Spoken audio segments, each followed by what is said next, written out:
बिस्मिल्लाहिर्रहमानिर्रहीम, अस्सलाम वालेकुम रहमतुल्लाहि व बरकातुहू। मेरा नाम अहमद अकील है। आप देख रहे हैं प्रोवाइज डेवलपर्स। पिछले दिनों बात हो रही थी कि स्टॉक एक्सचेंज में 19% फ़ायदा हुआ है लोगों को पाकिस्तान में।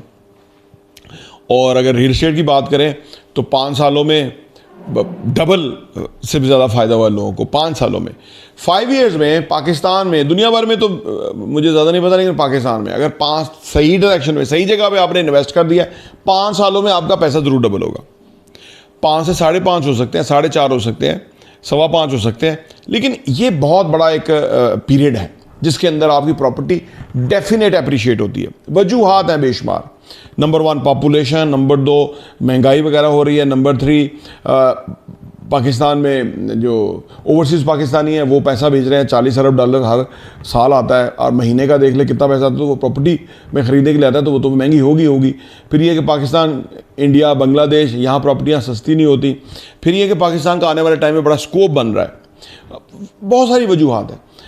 अभी जो पिछले 5 साल गुजरे थे बहुत ही बुरे सूरत हाल, बहुत ही बुरी सूरत हाल। रियल एस्टेट के लिए इससे भयानक टाइम कोई नहीं हो सकता। इसके बावजूद भी 5 साल पहले जो चीज़ें जिस प्राइस पे थी, आप अपनी दानिश में देखें, जो लोग रियल एस्टेट का काम करते हैं उनके मोबाइल पे ही होगा 5 साल पुराना डाटा, वो देखें और आज देखें, उनको डिफरेंस नज़र आएगा। यानी स्टॉक से कहाँ ज़्यादा रियल एस्टेट फ़ायदा। फिर ये जो गोल्ड वगैरह आ गया, गोल्ड का लोग बहुत दूर। देखिए, गोल्ड ऐसी चीज़ है कि उसका कोई कंजम्पशन नहीं है, यूटिलाइजेशन नहीं है, पैसिव इनकम नहीं है। गोल्ड तो सिर्फ इसलिए लोग इन्वेस्ट करते हैं कि जैसे डॉलर में इन्वेस्ट करते हैं कि जी ये बढ़ जाएगा कल को, ये बहुत तेज़ हो रहा है। अब वो एकदम नीचे गिरा है। उसकी वजह ये है कि आप देखें कितने लोग जो हैं वो गोल्ड कंज्यूम करते हैं, यूज़ करते हैं। They are very few.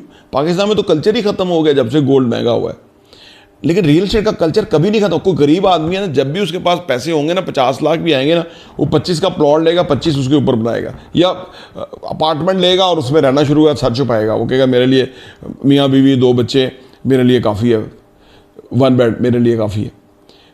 वो अपना रियल एस्टेट एसेट बनाएगा। और इंडिया, बांग्लादेश में भी, बाकी जगहों पर भी, क्योंकि पहली प्रायोरिटी अपनी सेफ्टी सिक्योरिटी है, यानी शेल्टर है पहले।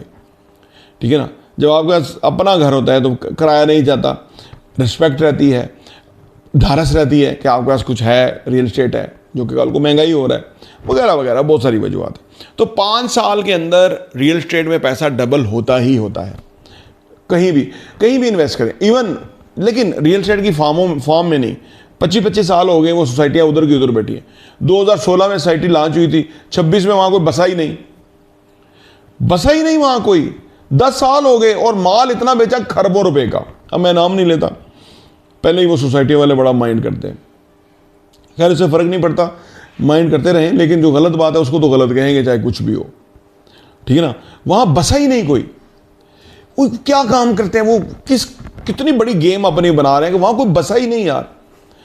यानी जिसके लिए प्लॉट बना रहे थे, जिसके लिए वो कुछ उनको चाहिए था। मैं तो इस चीज़ का कायल हूँ कि आपने सोसाइटी शुरू की है ना, तो वहाँ कम से कम एक लाइन से 100 घर तो बनाएं और उसके बाद वो आबाद हो जाए 100 घर। और लोग भी रह रहे हैं, लोग आगे खरीद रहे होंगे, सारा कुछ होगा, लेकिन अपनी गेम बड़ी करने के लिए करते हैं। आई डोंट नो क्या रीज़न है, कोई ये शुरू ही नहीं होता काम। इतनी सोसाइटियाँ, इतना पैसा गरीबों से लूट चुके हैं, नहीं बना। उधर नहीं करना। वो 25 सालों में भी डबल नहीं होगा, मैं आपको बताऊँ। वो जिन्होंने 5 साल पहले इन्वेस्ट किया था उनका पैसा 19% भी नहीं बढ़ा। उनका पैसा तो समझ लो 19% रह गया है। हाउसिंग सोसाइटियों की जिन्होंने फार्म खरीदे थे, वो फार्म बेचने वाले माला माल हो गए, और उनके लिए काम करने वाले भी माला माल हो गए, क्योंकि दिया दिलाया किसी ने कुछ नहीं। माल पानी खूब बनाया, बड़ी बड़ी गाड़ियां ले ली, लोगों को लूट लिया। लेकिन अगर आपने जेन्युइन रियल एस्टेट लिया हुआ है, वो 5 साल में बहुत महंगा होगा। जेन्युइन रियल एस्टेट, इवन कहीं प्लॉट भी है तो, इवन किसी मोहल्ले में भी प्लॉट है, उसका भी बहुत अप्रिसिएशन हुई होगी। लेकिन अच्छी housing society like barrier town, DHA, इसमें आपका बहुत फ़ायदा होता है। लेकिन अगर बैरियर DHA में भी अंडर कंस्ट्रक्शन लेते हैं कि जी अभी बनेंगे, डेवलपमेंट होगी, हाँ इधर डेवलपमेंट हो रही है ना, हम देखते हैं, पानी आ जाता है, वो पूरा पानी जो है वो कच्ची ज़मीन के ऊपर खड़ा हो जाता है और खड़ा रहता है काफ़ी देर। वहाँ कब डेवलपमेंट होगी? ये काम 2 साल से हो रहा है, लेकिन अभी उधर कोई पानी वाला मामला ही क्लियर नहीं हो सका। डेवलपमेंट इतनी आसान नहीं है। इसलिए मैं कहता हूँ कि जो चीज़ डेवलप है, रेडी है, जो लिवेबल है, जहाँ लोग रह रहे हैं, वो सबसे बेहतर है, बजाय कि वो बनेगा और आपको मिलेगा। तो सो रियल एस्टेट सेफ है, और इसके अंदर आप 5 साल के अंदर आपका पैसा डेफिनेट डबल हो जाता है और आपको एक पीस ऑफ माइंड रहता है, फिर सिक्योरिटी है, सेफ आपकी चीज़ है, आप उसके मालिक हैं और आपके सामने वो अब अप्रिशिएट हो रही हैं चीज़ें। जो कोई नई चीज़ खुल रही है, नया कमर्शियल आ रहा है, कि नया कोई रोड बन रहा है, नया कोई रिंग रोड, ये बहुत कुछ बन रहा है, तो इससे ये भी आपकी प्रॉपर्टी को बहुत अप्रिशिएट होने में बड़ी हेल्प करता है। प्रोवाइज डेवलपर्स देखने का बहुत बहुत शुक्रिया।